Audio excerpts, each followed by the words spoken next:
أنا الأول مرة هتفق مع حد من المطاريد، ومش أي حد، ده محمد ناصر شخصيا، وأنا بتكلم بجد على فكرة. عيب مذيع يعني تقرا. صح، مذيع يعني تقرا. أنا متفق تماما مع محمد ناصر في الكلام ده، وهبدأ الحلقة وأنا متفق معاه أهو. أنا لؤي الخطيب، ودي حلقة جديدة من انحياز.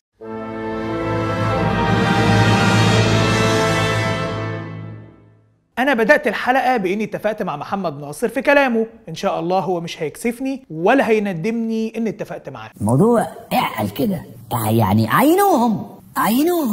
عينوا ذوي الهمم، طلعوا قرار كده بدل ما نقعد نبكي وبتاع، لا طلع قرار كده انه بدل ما تعمل لهم صندوق يا معلم، حد يعرف الصندوق ده فيه؟ بدل ما تقعد تبكي لا طلع قانون ويقر البرلمان بتعيين ذوي الهمم في الجامعات. عيب مذيع يعني تقرا. طب اقرا انت يا حلاوه، اقرا انت عن قانون حقوق الاشخاص ذوي الاعاقه رقم 10 لسنه 2018 اللي نص على التزام الجهات الحكوميه وغير الحكوميه وكل صاحب عمل عنده 20 عامل فاكثر بتعيين نسبه 5% منهم من ذوي الهمم. اقرا انت عن جهاز التفتيش اللي موجود جوه وزاره القوى العامله علشان يتاكد من تنفيذ النسبه دي. وانا معترف من غير ما اي حد يتكلم ان المجتمع لسه ما حققش بشكل كامل الهدف ده، لكن في تحركات بتحصل وفي ناس بتتعين. بس يا ناصر، بس انا غلطان اني اتفقت مع واحد زيك اساسا. طيب ما علينا. ايه تاني لفت نظر المطاريد في احتفالية قادرون باختلاف؟ النهارده بنتكلم والمانشيتات تظهر في الصحف والمواقع ان رأس النظام يضع خارطة وروجيتا لكأس العالم القادم ومنتخبنا الوطني. مش فاهم في الحقيقة، انا ما اعرفش يعني. فعلا حاجة غريبة جدا، يعني ايه اللي يخلي رئيس الجمهورية يهتم بكرة القدم وكأس العالم؟ عموما تعالى انا وانت كده يا عطوان نشوف حد تالت يجاوبنا. دي بقت النهارده بقت صناعه، والنهارده زي ما شفنا اشقائنا في المغرب شرفونا واكرمونا، المملكه العربيه السعوديه وفوزهم على الارجنتين حامل اللقب، شفنا اشقائنا في تونس والفوز على البرازيل او فرنسا، شفنا قطر في تنظيم البطوله بحرفيه عظيمه اذهلت العالم كله. دي صناعه، الان الرياضه صناعه، كاس العالم صناعه، دخلنا 2010 خدنا صفر في اختيار العالم.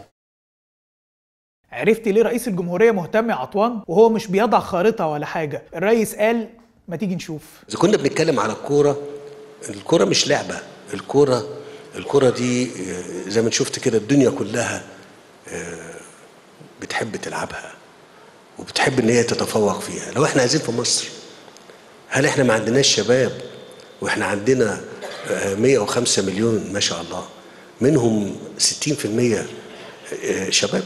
لا عندنا، بس مهم قوي ان احنا نعرف نشوفهم ونختارهم ثم ندربهم ونصر عليهم.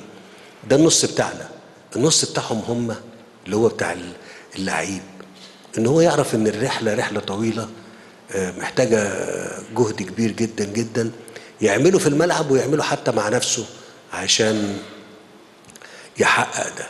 لا هي المساله فقط بان احنا نجيب مدربين كويسين ولا ان احنا نوفر ملاعب كويسه، لا، احنا الموضوع على بعضه متكامل بين الدولة وبين حتى الأسرة اللي عندها أبناء وشايفاهم عندهم فرصة، وبين الأبناء اللي هم أو الشباب اللي ممكن يلعبوا اللعبة دي.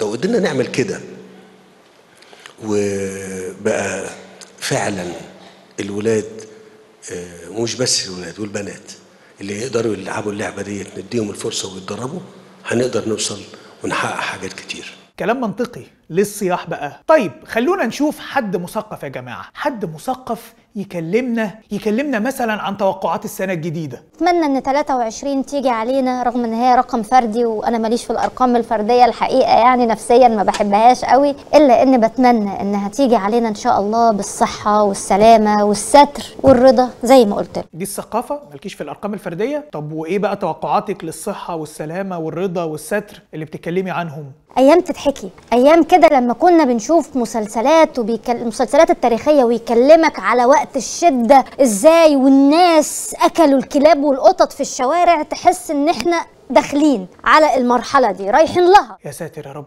وده بقى من باب الصحه ولا السلامه ولا الرضا ولا الستر؟ ايه السواد ده يا مدام؟ واحنا ظروفنا صعبه قوي كده؟ طيب انت شايفه ايه الحل من وجهه نظرك اقتصاديا كست بيت دلوقتي يا ام محمود؟ والله بصي، احنا بنتنازل عن كل حاجه دلوقتي، يعني احنا بنقلل حاجات كتير قوي احنا ما كناش بنستخدمها، ما بنستخدمهاش دلوقتي عشان الدنيا تمشي. لدرجه ايه بقى؟ يعني انا بعت جايبه شريط برشام دلوقتي عشان المعده ماشي ب 112 جنيه. لا حول ولا شريط قوة برشام إلا واحد بالله. ب 112 جنيه. وده ايه؟ ده اللي هو البديل، يعني البديل اللي هو بتاع المستورد. ايوه. وبكده نفهم ان الست ام محمود بتتنازل عن كل حاجه الا المكالمه الدوليه اللي بتكلمها لقناه الشرق اللي في تركيا. ما هو اصل يا جماعه دي بديهيات. هرم مازلو للاحتياجات الانسانيه بيقول لك ان في 6 احتياجات اساسيه عند الانسان: الاحتياجات الفسيولوجيه والامان والحاجات الاجتماعيه والحاجه للتقدير وتقدير الذات والاتصال بقناة الشرق. معروفة يعني. هو مفيش الحد الأدنى من احترام عقول الناس اللي بتتفرج عليكم خالص كده؟ الإخوة اللي حاجزين لدى المكتب عقد خلال شهر يناير، نصيحة عجلوا بالعقد إن استطعتم، واجعلوا الفرح في أي وقت تحبون، لأن القانون الجديد سيصدر خلال أيام. قال النبي صلى الله عليه وسلم: ما من عام إلا والذي بعده شر منه حتى تلقوا ربكم. ونسأل الله تعالى أن ييسر الزواج لكل شباب المسلمين. دي الجريمة الشنعاء اللي خلت البلد تتحرك بأقصى سرعة، بأقصى سرعة. الراجل قال نفس الكلام اللي قاله السيسي، هيبقى في قانون والناس هتدفع.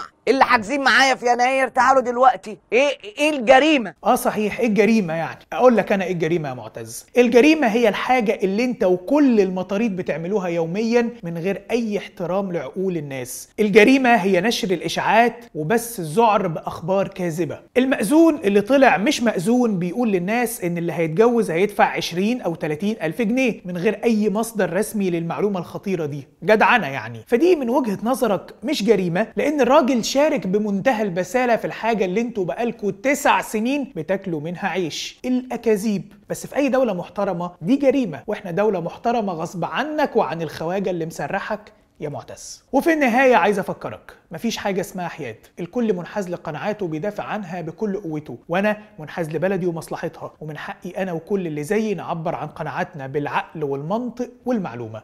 أشوفكم الحلقة الجاية.